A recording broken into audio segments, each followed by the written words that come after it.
Hi, this is Joerg Stetefeld. I'm a professor at the University of Manitoba here in Canada. And first of all, I would like to thank the organizers for nominating me for this very prestigious award and giving me the opportunity to present myself.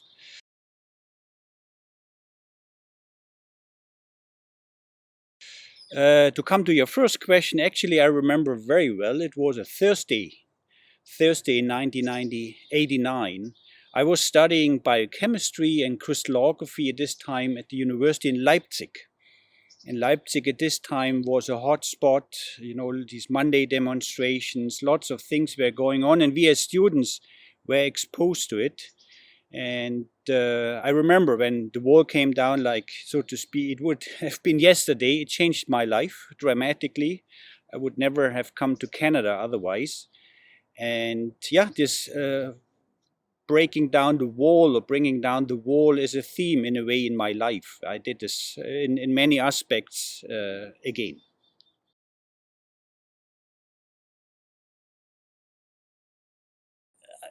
I was born and raised in Erfurt, in what's now Thuringia, and studied from 86 to 1991 in Leipzig.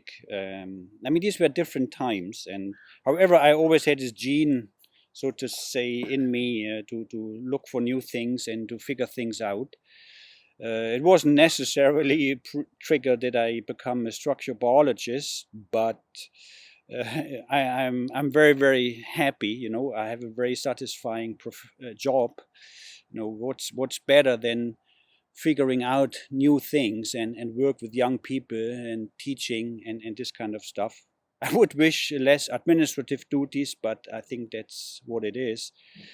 The challenge will be, however, for the future. This I think has nothing to do with Canada. Is the freedom of academic research and the supply. We need support. We need research grants to get the job done. I hope next generations will appreciate this. But in general, the job of a university professor is really a cool one, and I enjoy it.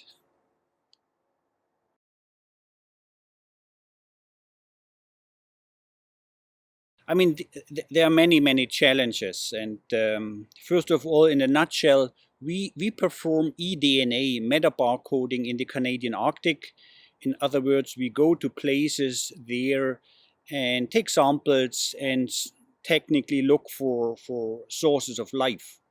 The project I'm mostly interested in is in a collaboration with Inuit people, the so called Kivalik Inuit Association, with whom we collaborate. Challenges, in a way, are, first of all, to go to the Arctic. It's not a cheap and not an easy undertaking. And secondly, the work conditions over there are extremely harsh. This is nothing you can do for fame. Most of the time we never can publish this. However, we feel as a university research group, it's a bit our responsibility to do things there. And technically, we have an interest. Hey, come on, what is the change in biota based on climate change or what we observe there? And secondly, there are lots of industry activities, and we work together with the Inuit people to tell them, hey, what's the impact of, let's say, mining activities on certain species.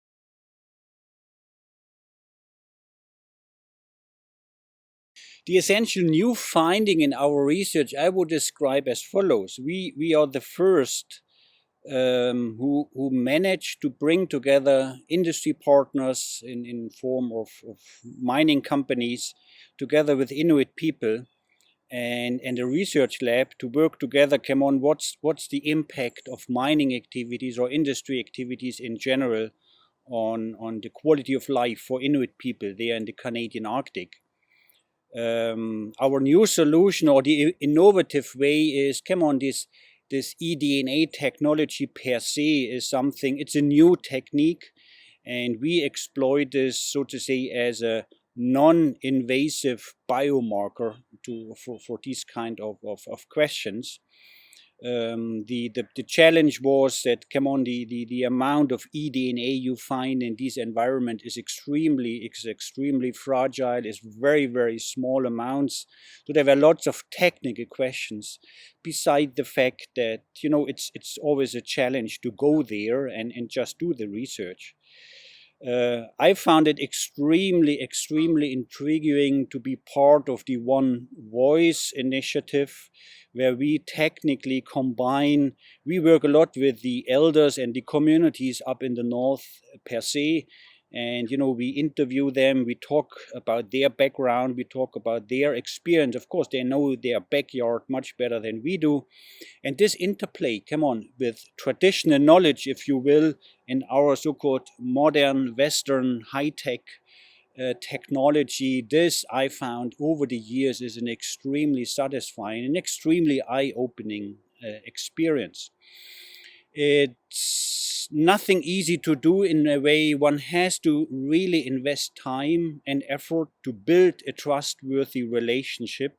Inuit people are very special people. They live under very harsh conditions, and it was when we got them the first time to the university here in Winnipeg, it was really a challenge, to expose them to this crowd of people and stuff. But now, for example, twice a year we offer for communities there in the north a so-called eDNA workshop, where they learn things, how to sample, how to analyze, do first steps of analysis together with us. And over the years, we do this now for 4 years. There a really great relationship has been established, and we really hope to offer them solutions. Come on, about management of these industry activities. It's naive to say, hey, we just stop these mining activities. These mines, they offer jobs and economical exploration, which is very important for the people. But as I mentioned at the beginning, this interaction between these mining companies, which are on board, which support us, the Inuit people, and we as a research university laboratory, makes this a very interesting and highly innovative research endeavor.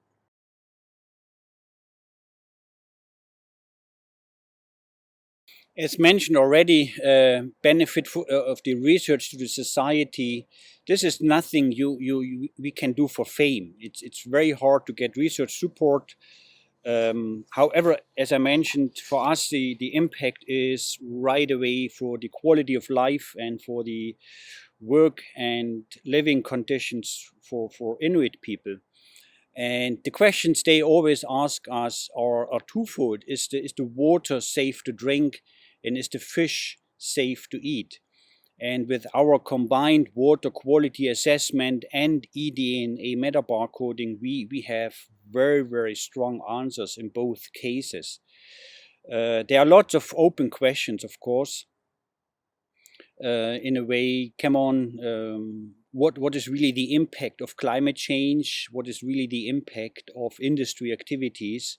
However, we are very fortunate that we are the first, so to say, who did this kind of metabarcoding in the Canadian Arctic, and found lots of very interesting and new findings.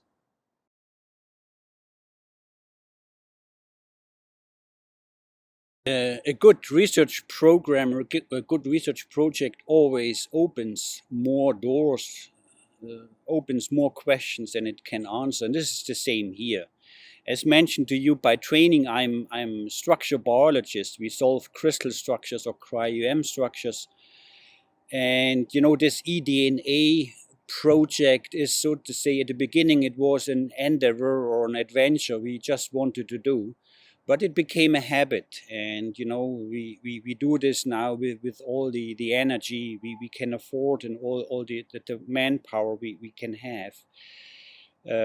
Unanswered questions will be, come on, how far can we stretch the technology as such? Come on, in the moment we simply go there and tell Inuit people or the elders in the community, we find these and these species of interest for their food supply, for their habitat maintenance management. But the next step would be, for example, a quantification. Come on, how many fish are in a lake? We should have in mind these are lakes, or there are areas which have the size of half of Germany. So there are lots of challenges.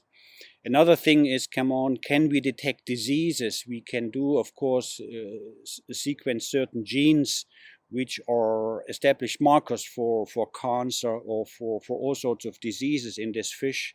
And these are steps we are tackling, we are moving towards, beside the fact that we more and more would like to have the Inuit people involved. And the university here was very, very supportive, saying, come on, we offer now a university degree. We start to discuss to link their school system with a standardized Canadian university, so that they can gather the background, the theory behind all this to make better decisions.